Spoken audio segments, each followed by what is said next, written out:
Hello and welcome back to Let's Play Deus Ex. Last time we infiltrated Stanton Dowd's ship and we're just about to blow it all to hell, so I hope Dowd didn't want it back.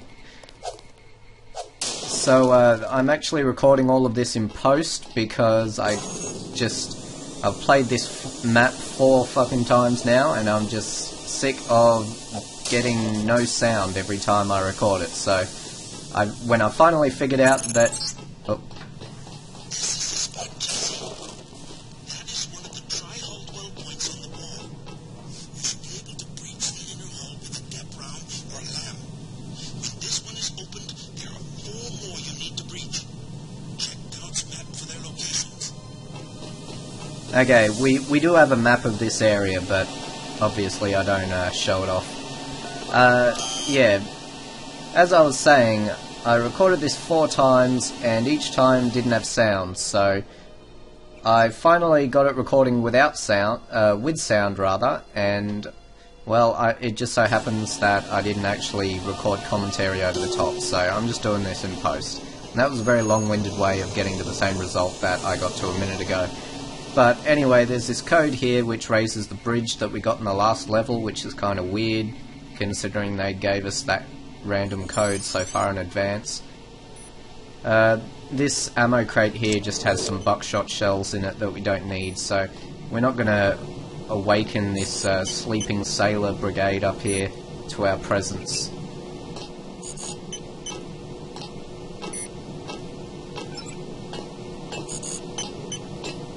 For some reason the game lags whenever I go into this computer specifically. I'm not sure why. But yeah, you can see they've got a bit of a control outpost out here, and basically they can't do shit about it because they can't actually climb ladders in this game, so you could theoretically be as loud as you wanted right now. And the amount of times that I did this, I did do it in a stealthily no-kill kind of way. I've kind of abandoned it here because I just wanted to speed run through it, since I've played it so many goddamn times.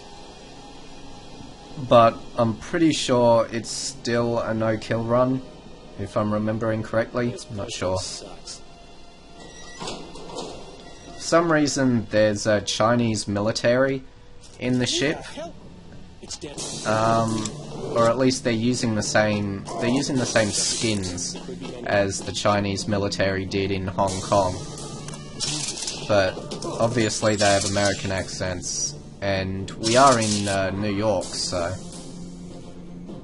it wouldn't make much sense for the Chinese military to be here.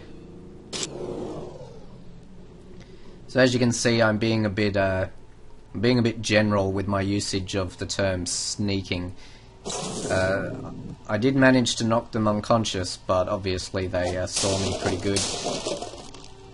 So there are a couple of repair bots in this level, so I'm going to be abusing Cloak quite a bit.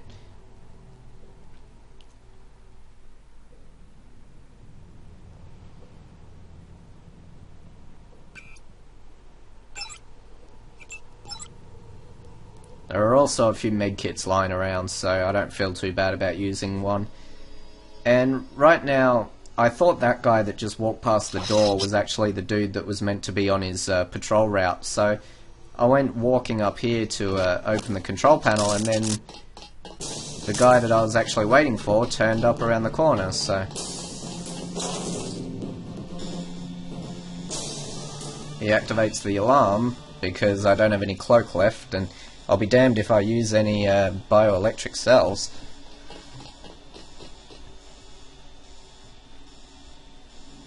And this guy I noticed wasn't being tranquilized, so I figured he was a different guy. And there you see, when their speech comes up on the bottom of the screen, these guys come up as Chinese military, which is, as I was saying, is the skin that they're using. So I think that might just be a coding error, in that they were meant to just all be called Guard, but yeah, the model that they used, obviously, went with Chinese military. So that wasn't very sneaky at all, as you can see, but it opened up this area that we can now run around in. Because, as Tracer Tong was saying earlier, there's these 5 points on the wall that we need to blow up in order to sink the ship. And there's one in this room. These are the bilge pumps. You need to turn them on, then reverse the flow. There should be a switch nearby to turn on the pumps, and the computer should allow you to reverse the flow. Yeah, so this is really a non-issue. We just got to press the switch and hack the computer. Tong seems to treat this as some sort of really difficult mission, but it's not. The bilge valves are on. Now just reach the last of the well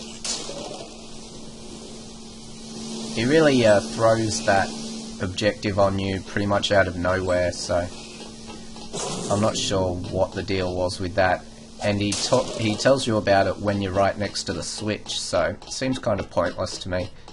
But, you know, Ion Storm aren't well known for their excellent game design. Excepting, of course, major parts of Deus Ex. You can still see some of their notorious shit, like with how brain dead the AI is. And you want to be careful talking to this dude, because sometimes he crashes the game, not sure why. We're rewiring this part of the ship. I won't get in the way. The transformers are shorting out, and I can't shut them down. A lot of charge in there. The overhead walkway is like the plate of a capacitor. Sounds like a job for bots. You said it. They don't pay me enough to go in there myself. I'm waiting on a couple more spiders. The first two have quit responding. I can take a look for you. I wouldn't advise it. You'd have to shut down 2 power control panels. One of them under the floor. The guys in the operations room of the helicopter bay have been on my case. Their computers are fried, but it's not worth the risk. No way! Yeah, so I've heard that conversation about a total of 6 times in a row now. And what makes it even better is that sometimes the game crashes, so you have to listen to it more than once in the same run. Arcs of electricity come off that thing like lightning. So I'm kind of enjoying doing the post-commentary. Forget about Everett. I have located his mistress, Beth Duclair, but she is dead. The last living associate of the Illuminati leadership is the daughter, Nicolette Duclair. Ask Dowd about Nicolette. We need someone to take us to Everett.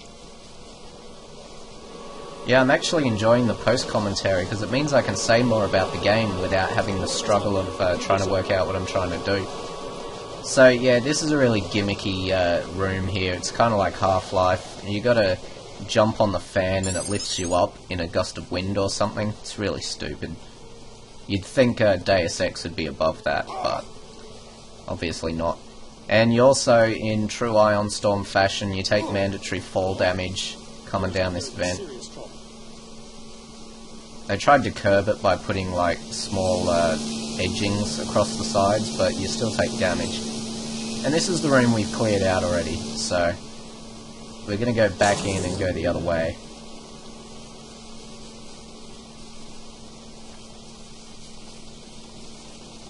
This the whole ship interior is kind of built in a loop, so you often go around in a sort of clockwise direction.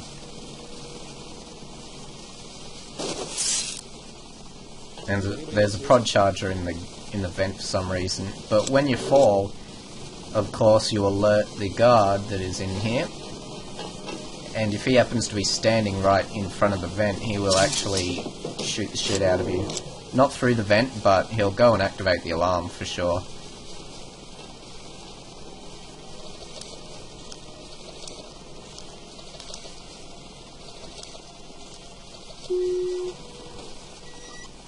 And through this door is a little armory.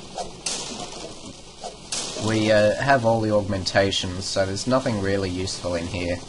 We don't have enough room to carry the GEP gun or the scrambler grenade. You can see in the hangar here that there's a few guards on patrol. So it's kind of like the LaGuardia airfield mission. it's sort of set out the same kind of way. Why is there a helicopter in a boat? I have no idea, but there you go. And there is a supply crate behind me. Inside is a medkit, but I forgot to open it up.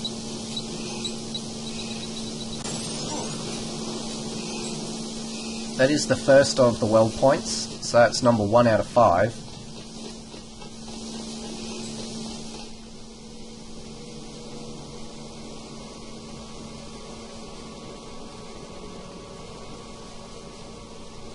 This becomes a bit of a clusterfuck here.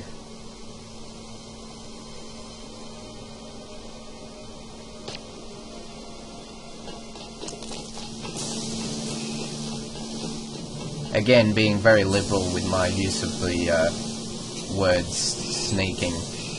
It doesn't always apply, as you can see, but I still managed to do it, at least thus far, without killing anyone.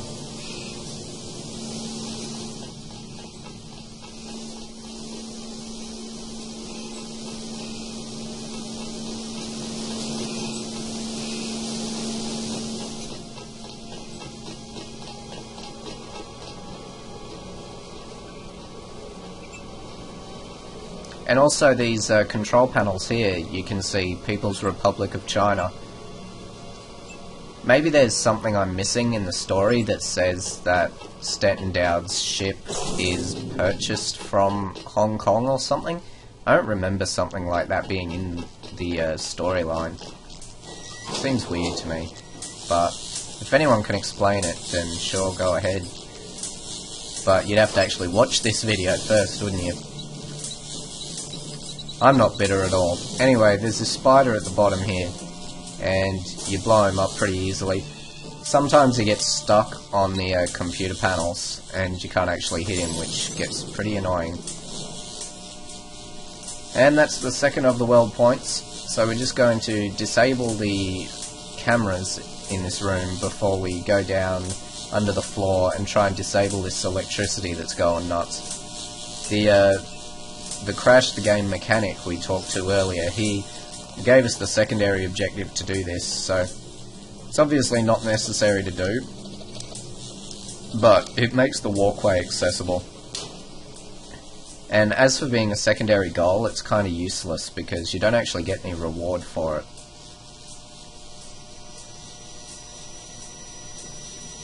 And this isn't one of the panels here, this just deactivates the laser, which leads to the third panel, which is actually the second panel that the mechanic was talking about. So, again, game design.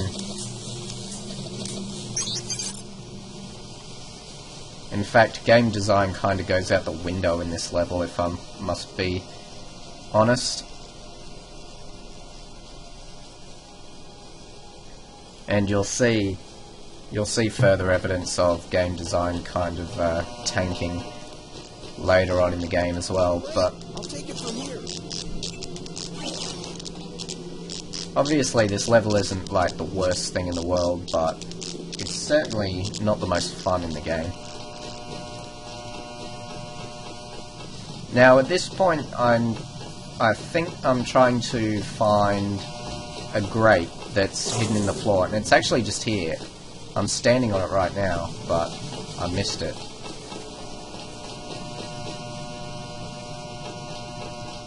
Yeah, and that grate leads into the center of the hangar area.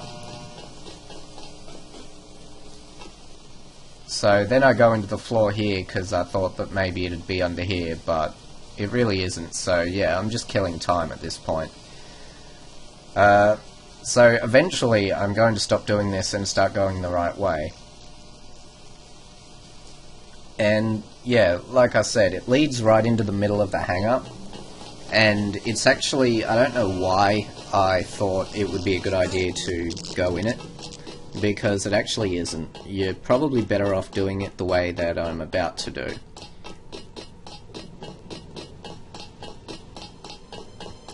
I was trying to do some strafe running here to try and increase my speed like in System Shock 2, but It doesn't actually work in this game, which is weird because I think strafe running did work in Unreal, and Deus Ex is based on the Unreal Engine, so I don't know. And there's no actual like skill to increase running speed. And again, I'm looking for that grate in the floor, and I haven't edited any of it out, so enjoy. And there's another guy walking down this corridor, and I'm pretty sure that there was only one guy scheduled to be walking down this corridor, so I think this guy might have been knocked out of his patrol route by an alarm going off or something, but I don't know. Because I'm pretty sure he's not always meant to be there.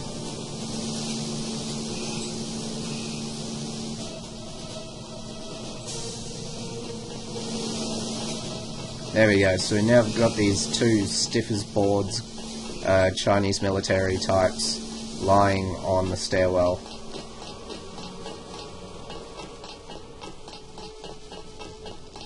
So yeah, I could have actually completed this mission a lot quicker if I'd actually, like, you know, gone the way that I was trying to go, but anyway.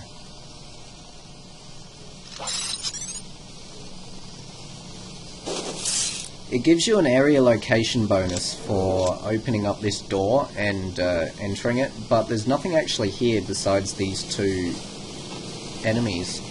So I'm not sure what you're meant to actually find in here. 1024, report to headquarters. It works. Okay, that's enough. And that's some great AI there. You just see the guy faint on the floor and he does nothing about it, so good stuff. Yeah, you can actually get into the hangar two ways from this room. You can obviously jump out the window here, and I'm going to use the window just as a little bit of a sniping position to make it a bit easier. There we go, and there's a grate in the floor here as well. But the area location bonus is given at the front of this door and not when you walk into this room, so I'm not sure what's going on there.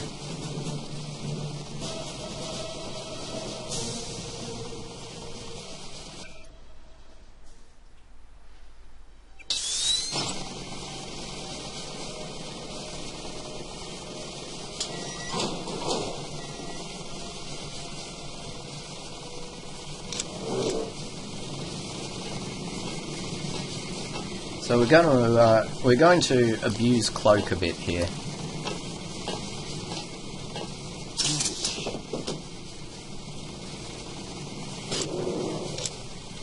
I think there are 4 men in this area total, and we've already knocked down 2.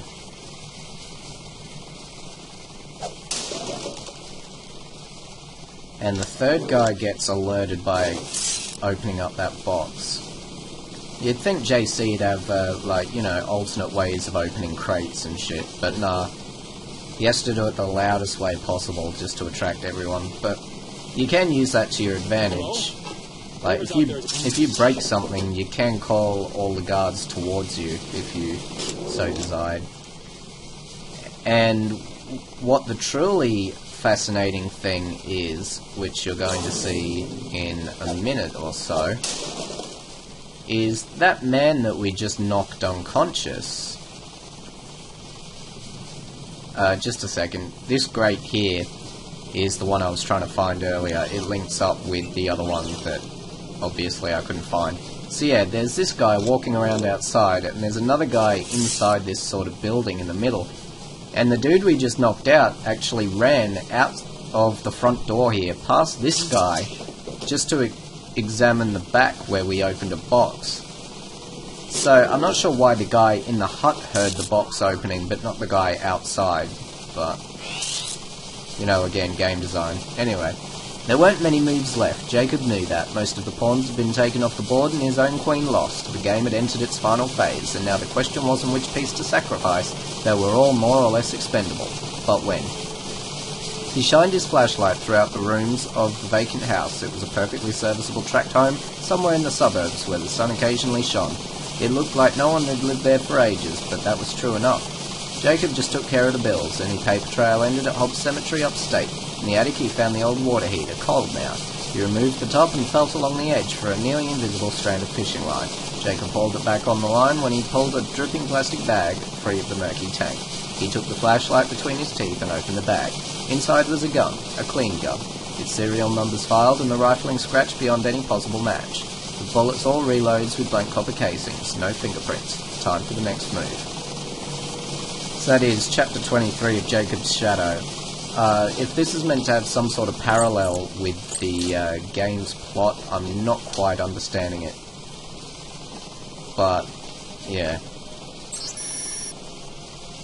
Tran Captain's changed all the damn codes again, says we're going to do it every day we're in port. He's been awful and nervous lately, and that makes me nervous, particularly when we're carrying a freighter full of pesticide or whatever it is. At least we're getting a bonus for this trip. Anyways, today's code for the hangar is 4453, and that code is completely and utterly useless to us. Throughout playing this level 5 times now, I still have not found any use for that code, so... Even more strange is the fact that it's in the last location that you actually visit. So, presumably you've opened all the doors by then.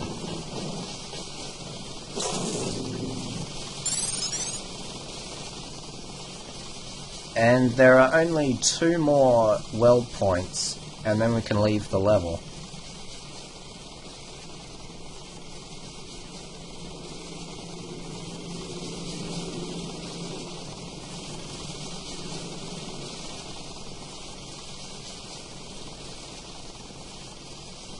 So as I said, this crawl space leads back into the spider room, but I couldn't find it in the dark.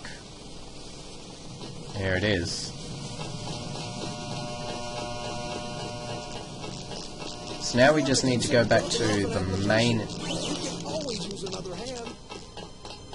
Yeah. There's 2 more weld points and they're both in the starting room.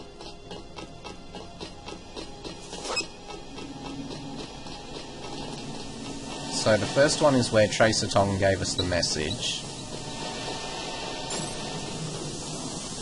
And the second one is over this wall. Now there is a way to get over there by jumping out the window.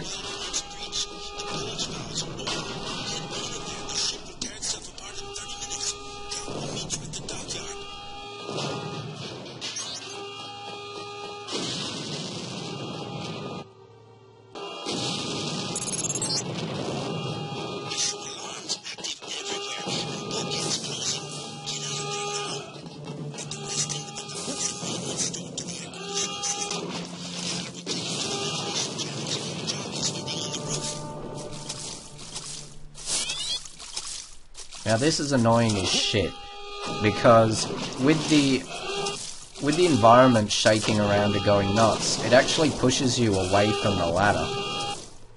So that's actually really fucking annoying. And you can't really see anything in the dark here, but there you go. Now we want to go out the way of the ventilation shaft, and obviously that's the way we came in, so it should all be cleared out nicely for us. And again, you can't really see anything. But there we go. Alright, so this is the final part of the mission, thank God. All I have to do is make it past this spinning fan blade, and it is actually a lot harder than it sounds. Because the way you could do it is by going underneath through the administration level and then going back up the elevator on the crane. Probably that would be a smart idea.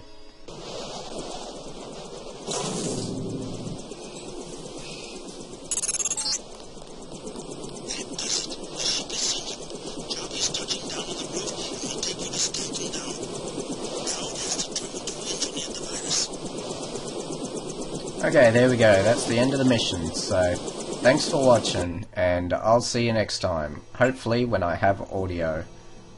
Or maybe not, because I quite enjoyed doing post-commentary. Alright, see you later.